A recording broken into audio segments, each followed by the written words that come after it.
피프티 멤버들이 최근 한국장을 제출했다라는 거 아마 대부분의 분들이 알고 계실 거고, 다들 그 사태에 대해 굉장한 분개함을 드러내셨습니다. 더불어서 이들이 한국장을 접수를 했지만 인지대를 납부하지 않으면서 이게 문제가 있는 게 아니냐, 제가 이런 내용을 한번 전달을 드렸던 적이 있죠. 그러면서 결국 이 멤버들은 인지대까지 납부를 했습니다. 그런데 어땠죠? 제가 전달해드렸었던 요 유튜브 영상 내용 아마 기억이 나실 겁니다. 이 당시 때 이렇게 사건 번호까지 다 공개가 됐는데 왜 멤버들의 항고인 이름 항목에서 이 발음 변호인단의 이름이 보이질 않고 이 멤버들의 부모님들의 이름들만 이렇게 적혀 있었느냐? 굉장히 의아하다. 결국 차후에 어떻게 됐죠? 알고 보니 법무법인 바른 측이 결국에는 피프티 멤버들과 함께 항고 소송을 진행하기로 했다. 이 내용까지 차후에 공개가 결국 되었습니다. 많은 분들이 이럴 줄 알았다 라는 입장을 많이 쏟아내기도 했죠. 결론은 어떻습니까? 이 피프티 멤버들 결국 항고까지 진행을 하게 되었다라는 겁니다. 자, 그런데 이 항고를 진행하는 데 있어서 굉장히 뭔가 문제점들이 지금 또 드러나고 있다라고 해요. 항고를 하게 되면요, 항고장을 접수를 하고 그리고 나서 인지대를 납부하지 않습니까? 그런데 애시당초 이번 항고 소송 자체가 아시다시피 인지대 납부가 되는 데까지도 시간이 굉장히 많이 걸렸으며, 두 번째로는 이 법무법인 바른 측이 전부 다 발을 빼게 되면서 뭔가 이거 멤버들이 소송 비용이 없는 건가? 소송 비용이 없는 게 아니라면 혹시 법무법인 바른 측에서 이거 승산 없다라고 생각해서가 아닌가? 다양한 추측들이 실제로 많이 쏟아졌습니다. 그런데 어땠습니까? 결론적으로는 법무법인 바른 측이 소송을 함께 진행하기로 했죠. 그런데 여기서 잘 아셔야 돼요. 항고를 접수를 하게 되면요, 자, 소송 항고라고 검색을 해보면, 자, 이 항고장을 접수를 하게 되면 법원에서 내린 판결과 이 결정, 명령, 처분 등에 대해 불복하는 겁니다. 인정하지 못하겠다. 자, 그런데 그렇게 되면 인지대만 납부하면 끝나는 것이 아니라요, 가처분 소송에서 기각 처리가 됐지 않습니까? 그러면 이 항고를 접수하면서 항고 이유서라는 거를 이 법원에 제출을 해야 합니다. 그런데 항고를 하게 됐는데 이 피프티 멤버들 아직까지 항고장을 항고 이유서와 함께 제출하지 않았다. 항고 이유서는 또 무엇일까요? 항고를 하려면 항고를 하는 것에 있어서 이유가 있어야 되지 않겠습니까?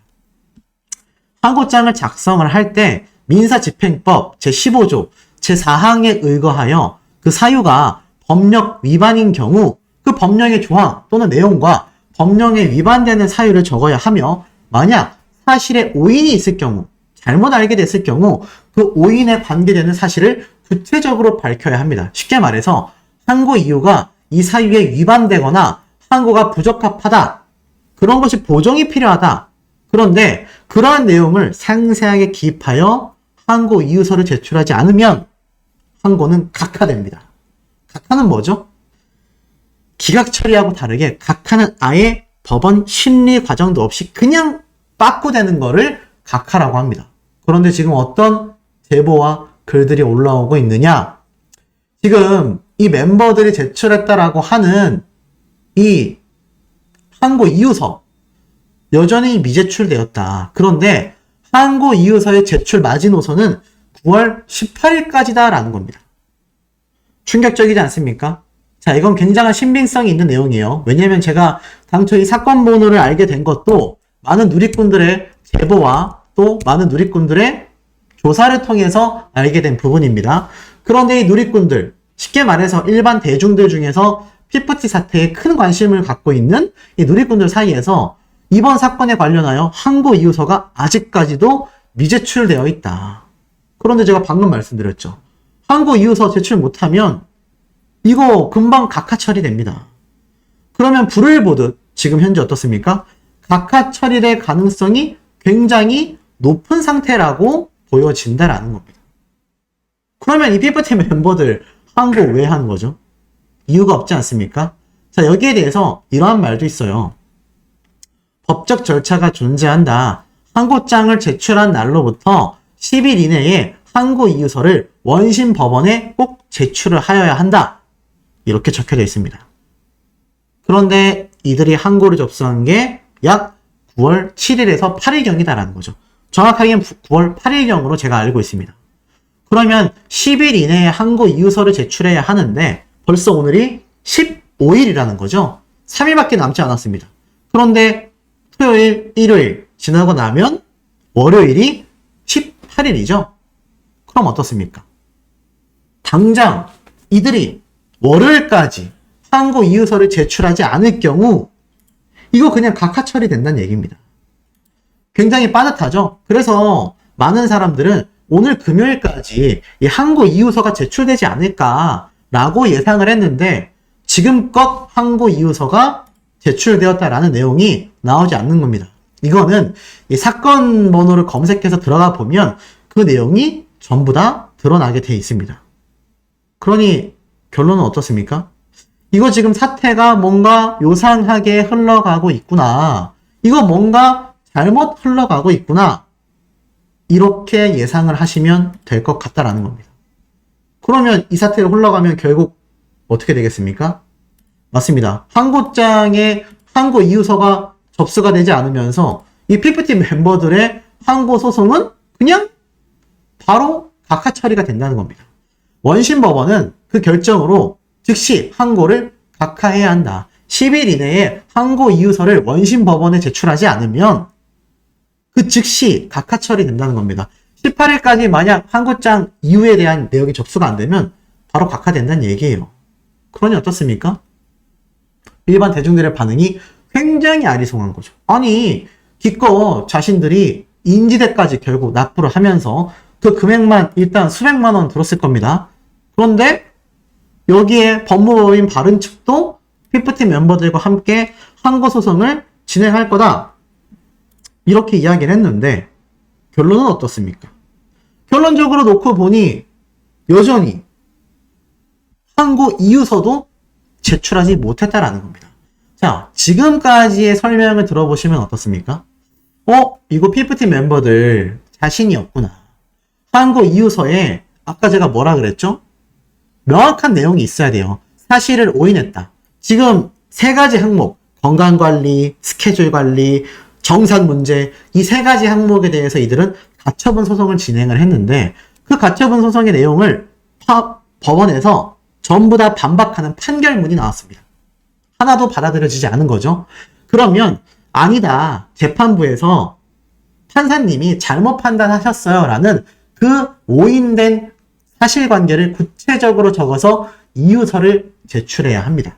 그런데 그게 금요일까지도 제출이 안 됐어요. 당장 월요일이면 이제 제출 기간 마감일인데 말이죠.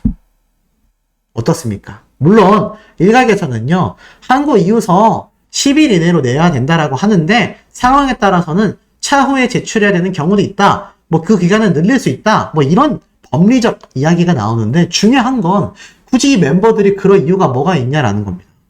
항고장을 이미 접수했을 때는 이들이 당당하게 우리가 이거 뭔가 잘못된 재판이야 라고 증명할 수 있는 근거 자료들이 많았기 때문에 항고를 한 거 아닙니까? 그런데 지금에 와서 보니 그렇지가 않네요. 그렇다는 얘기는 무엇입니까? 이 멤버들 자신이 없다는 얘기입니다.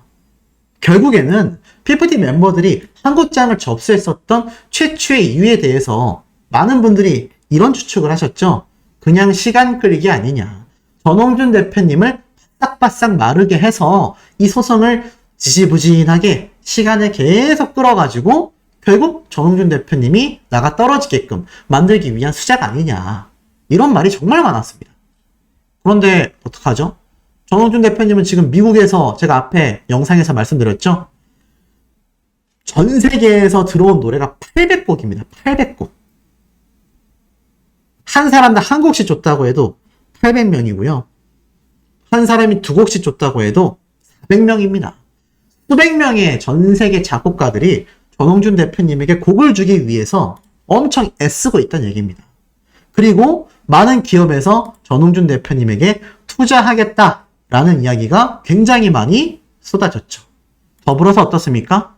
지금도 전홍준 대표님의 이 걸그룹 프로젝트를 위해서 많은 방송사, 제가 아까 앞에서 말씀을 드렸죠? 넷플릭스라던가 다양한 방송사에서 지금 이 프로그램을 제작하기 위해 엄청난 로브콜을 지금 전홍준 대표님에게 쏟아내고 있다. 그러면 이 사태를 전부 다 정리해보면 이 피프팀 멤버들 이길 수 있겠습니까? 전홍준 대표님에게 소송에서 승리할 수 있을까요? 굉장히 지금 잠적한 상태랑 다를 바 없다라는 겁니다. 애시당초 이 멤버들이 처음에 한국장을 접수를 할 때 인지대 납부가 굉장히 늦어진 것에 대해서 엄청난 내부 분열의 이야기가 쏟아져 왔습니다. 실제로 내부 분열이 있었던 걸로 보이는 대목은 법무법인 바른 측이 제가 말씀드렸던 것처럼 이번 항고 소송에 이름을 추가하지 않았다라는 거죠. 물론 차후에 유튜버를 통해서 밝혀진 내용에 따르면 결국 법무법인 바른 측이 멤버들과 함께 항고 소송을 진행하겠다라고 입장은 밝혔지만 그 과정에서 뭔가 불협화음이 존재했었구나 라는 것을 일반인들도 충분히 유추할 수 있었다라는 겁니다. 그럼 결론적으로 어떤 이야기가 된다라는 거죠? 맞습니다. 이번 피프티 사태의 항고 소송은요, 사실상 벌써부터 각하될 가능성, 그냥 법원 판단을 맡겨보기도 전에 빠꾸될 가능성이 굉장히 높다라는 이야기가 지금 솟구치고 있다라는 겁니다. 자, 이런 와중에 공동정범에 대한 이야기가 또 흘러나오고 있습니다. 이 피프티 멤버들, 만약 이번 가처분 항고 소송에서도 각하 처리가 되면요, 이제 다시는 이 전속계약 효력 정지에 대한 가처분 신청을 할 수가 없습니다. 왜냐하면 법원에서는 한번 종결된 사건에 대해서 재심 요구를 해도요, 받아들여지는 경우가 정말 드뭅니다. 그리고 받아들여진다 하더라도 그 재판의 결과를, 원심에서 나온 결과를 뒤집는다라는 건 현실적으로 굉장히 어렵다는 이야기예요. 그러면 결론적으로 어떻습니까? 지금 이 사법부에서는 이미 피프티 멤버들의 손을 들어주기 어려워졌다라는 건데, 만약 이 과정 중에 더기버스의 안성일 씨에 대한 소송건이 5건이 넘습니다. 여기에 대해서 전홍준 대표님이 승소를 또 가져가게 될 경우 결과는 어떻습니까? 이거 피프티 멤버들과 뭔가 유착관계가 존재하는 게 아니냐, 이런 이야기들 굉장히 많이 쏟아질 수 있다라는 거죠.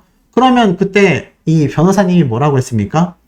형사수사가 진행이 된다면 여기에서 만일 하나라도 공동정범 또는 공모성이 있다라고 보여질 경우 이 공범들 간의 대립이 또 시작될 수 있다. 그리고 특히나 공범 사건에서는 굉장히 중요한 부분이 이 공범들은 서로가 서로에게 책임을 전가하는 경향이 분명히 존재한다. 그럼 이거 그림이 어떻습니까? 이 더기버스의 안성일 씨와 이 피프티 멤버들이 굉장히 돈독한 관계를 유지했잖아요. 오죽했으면 더기버스의 안성일 씨가 이제 피프티 멤버들에게 어트랙트 소속사에서 떠난다라는 사실이 알려지자마자 이 멤버들은 자신들의 가처분 소송에 그것을 이유로 포함을 시켰습니다. 그만큼 지금 전홍준 대표님보다도 어찌 보면은 더기버스의 안성일 씨에게 더욱더 많은 애정을 가지고 있었다, 이렇게밖에 지금 판단되지 않는 상황이라는 거죠. 자, 그렇다면 이런 상황 속에서 결론을 내보면 어떻습니까? 결국 이 PFT 멤버들 모양새가 이상해졌습니다. 더기버스의 안성일 씨와 형사소송 분쟁을 놓고서 서로에게 책임 떠넘기기가 될 가능성이 굉장히 높습니다. 그 결정타는 이들이 제출한 가처분 소송 항고마저도 각하 처리가 될 경우라고 저는 확신이 듭니다. 그렇게 되면 이 멤버들 더기버스의 안성일 씨와 이제 전면전을 하게 돼야 하는 상태라는 거죠. 황당하지 않습니까? 이 와중에 애시당초 어트랙트와 이 피프티 멤버들의 7대3 배분, 이것 자체가 말이 되냐? 그러자 가처분 두 번째 조정에서부터 이미 7대3 배분에 대한 이야기가 나왔었다. 심지어 전홍준 대표님은 애들이 돌아오면 원하는 것 다 해준다라고 인터뷰까지 했었다. 그리고 안성일 씨를 방생하고 전담 PD까지 따로 만들어주겠다. 애들만 돌아온다면 정말 최대한 모든 걸 다 들어주겠다. 이렇게 이야기를 했으며, 심지어 이 7대3 배분조차 소속사가 남는 게 거의 없다. 멤버들은 7대3 중에 3만 가져가게 된다 하더라도 자신들에게 나가는 지출 비용은 없지만 이 전홍준 대표님 입장에서는 7이라는 수익을 받게 된다 하더라도 여기에서 또다시 마케팅 비용, 회사 운영 비용, 각종 비용들을 제하고 나면 이거 소속사 입장에서는 남는다고 할 수가 없다. 지금 이런 이야기들이 실제로 쏟아지고 있다는 겁니다. 그러니 어떻습니까? 결국에는 전홍준 대표님이 굉장한 손해를 보고서도 이들을 받아들이려 했었다라는 거죠. 하지만 그럼에도 이 멤버들 결국 항고장을 접수했는데 항고 이유서는 지금 제출. 이 제프 벤자민 지금 어떤 상태입니까? 이 제프 벤자민의 SNS 계정에 달린 댓글을 보면 You are most stupid 라고 되어 있습니다. 이게 무슨 뜻입니까? 멍청이, 바보 이런 의미죠. 왜 이런 댓글들이 달리고 있을까요? 제프 벤자민을 보고 바보, 멍청이라고 했었던 더기버스의 직원들 간의 대화를 비꼬면서 이렇게 지금 이야기를 하고 있는 겁니다. 그만큼 이 제프 벤자민도 더기버스와 관련이 되어 있지만 결론은 어떻습니까? 굉장한 지금 비난, 비판을 받고 있다는 겁니다. 그렇게 비난, 비판을 받을 수밖에 없는 입장을 스스로 만든 것과 다를 바가 없는 상태라는 거죠. 자, 거기에 이런 이야기만 나오는 게 아닙니다. 심지어 이런 이야기도 함께 쏟아지고 있습니다. 승승장구하고 있는 어트랙트의 전홍준 대표님은요. 지금 홈페이지에 들어가 보면 제가 앞서서 말씀드렸었죠. 이렇게 오디션 지원 분야 공식 공지사항도 올라왔다. 쭉 내려보면 여기에 FNA, FAQ 공식 질문사항들의 답변이 달려 있습니다. 뭐라고 적혀져 있냐? 제출한 지원서의 수정이 가능한가요? 제출한 뒤에 수정 및 취소는 불가합니다. 이전 오디션에 지원했었는데 재지원도 가능한가요? 가능합니다. 중요한 거, 합격 결과는 어떻게 통보되나요? 합격자에 한하여 결과 및 2차 비공개 오디션에 관한 내용을 개별 안내해드릴 예정입니다. 지원서에 등록하신 본인 연락처를 이 결과를 통보해드리게 됩니다. 그러니 무슨 말입니까? 2차 비공개 오디션이 또 있다는 얘기예요. 1차적으로 이 어트랙트 측에서 한번 오디션을 치르고 거기에서 선별된 1차 합격자들을 모아놓고 2차 비공개 오디션을 진행한 이후에 그 멤버들을 가지고 제가 볼 때는 아마 방송을 시작하지 않겠나. 제가 앞에서 뭐 넷플릭스, 티빙, OTT, 뭐 나아가서는 JTBC, 엠넷 다양한 방송사에서 이 전홍준 대표님의 어트랙트 뉴 걸그룹 프로젝트 방송을 제작한다라고 했습니다. 그러자 보니 아마 이공개, 2차 비공개 오디션도 진행이 된다. 법정 대리인의 동의가 필요하냐? 당연히 미성년자는 필요하다. 뭐 그러면서 뭐 다양한 이야기가 계속 나옵니다. 제출된 영상을 다른 사람들도 볼 수 있냐? 오디션 담당자만 본다. 뭐 이런 말들도 있습니다. 그리고 팀 지원에 대한 부분은 직접 어트랙트 측에서 걸그룹을 만들어야 하기 때문에 2명 이상의 팀 지원은 불가능하다. 1명 또는 뭐 대부분 1명만 뽑겠다라는 얘기죠. 2명까지도 가능할진 모르겠습니다. 자, 이런 구체적인 내용이 지금 쏟아지고 있는데 오늘 좀 놀라운 이야기가 있어요. 이제 어트랙트 오디션 지원이 가능해졌다. 이게 무슨 말이냐면 오늘 낮 시간 동안 이 전홍준 대표님의 어트랙트 오디션 지원이 가능한 홈페이지가 먹통이었었나 봅니다. 오류가 났었나 봐요. 그래서 막 한간에서는요, 이거 더기버스 측에서 온라인 테러한 거 아니냐, 오디션 지원 못하게 온라인 테러한 거 아니냐, 이런 이야기가 참 많이 쏟아졌는데 뭐 지금은 정상 복구가 되었다라고 합니다. 사실 확인이 불가능한 부분이죠. 누가 이걸 테러해서 그런 건지 자체적인 오류였는 건지는 알 수 없습니다만 지금 정상적으로 일단 오디션 지원이 가능한 상태라고 합니다. 실제로 들어가 보면 이렇게 상시 오디션 지원서라고 적혀져 있습니다. 그러니 이게 만약 말도 안 되게 정말 온라인 테러를 받은 거라고 한다면 이것 또한 형사처벌을 피할 수 없는 상황에 직면하게 될 가능성도 지금 존재하고 있죠. 물론 사실 확인이 안 됐기 때문에 제가 뭐 가타부타 맞다 안 맞다 라고 말씀드리기는 상당히 좀 곤란한 상황입니다만, 그만큼 이번 전홍준 대표님의 어트랙트 뉴 걸그룹 프로젝트가 많은 사람들에게 큰 관심을 받고 있는 상태라는 건 확실하다라는 겁니다. 자, 결론을 내보면 어떻습니까? 지금 이 어트랙트 뉴 걸그룹 프로젝트가 활발하게 진행되고 있는데, 지금 이 뉴진스와 함께 어깨를 나란히 한 해 만에 이야기가 나왔었던 일장춘몽이라고 하죠. 정말 한여름밤의 꿈처럼 이미 신기루가 되어버린 피프티 멤버들의 빌보드 진출의 꿈은 더욱더 멀어지고 말았습니다. 안 그래도 멀어졌고, 안 그래도 저 멀리 강 건너에 있는 그런 꿈이 되고 말았는데, 지금에 와서 놓고 보니 이 피프티 멤버들 항고장에 대한 항고 이유서도 제출을 못하고 있으니 이 멤버들이 과연 이 소송전을 이끌어 나갈 수 있겠습니까? 일각에서는 이 피프티 멤버들이 소송 비용도 없기 때문에 그런 상태가 마련된 게 아니냐라는 의견도 많았습니다만, 아직까지는 가처분 소송이기 때문에 그래도 손해배상이나 위약벌에 대한 이런 손해배상 금액이 큰 소송일수록 변호사 선임 비용도 굉장히 많이 올라가거든요. 그러한 것을 놓고 봤을 때는 아직까지는 이 손해배상 비용 청구가 아니기 때문에 소송 비용이 그렇게 크겠냐라는 의견이 많이 쏟아지고 있습니다. 그런 시점에서도 이미 이 멤버들이 항고 이유서조차 제출하지 못한 건 또다시 내부 분열이 이루어지고 있는 게 아니냐, 이런 이야기들이 굉장히 많이 쏟아지고 있습니다.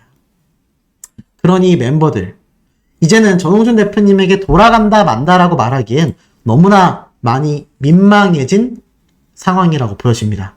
그렇다면 방법은 하나밖에 남지 않았죠. 적어도 대국민 사과를 통해서 소속사를 떠나게 되건 앞으로 활동할 수 있을까요? 전 없다고 봅니다만, 이런 협의에 대한 부분을 말을 해야 된다라는 겁니다. 그런데 전홍준 대표님의 연락을 본인들이 씹고 있으니 이게 참 있을 수 있는 일이냐라는 거죠. 개인적으로 도저히 이해가 가지 않는 괴이한 행보를 이 피프티 멤버들은 계속 보여주고 있는 것 같습니다.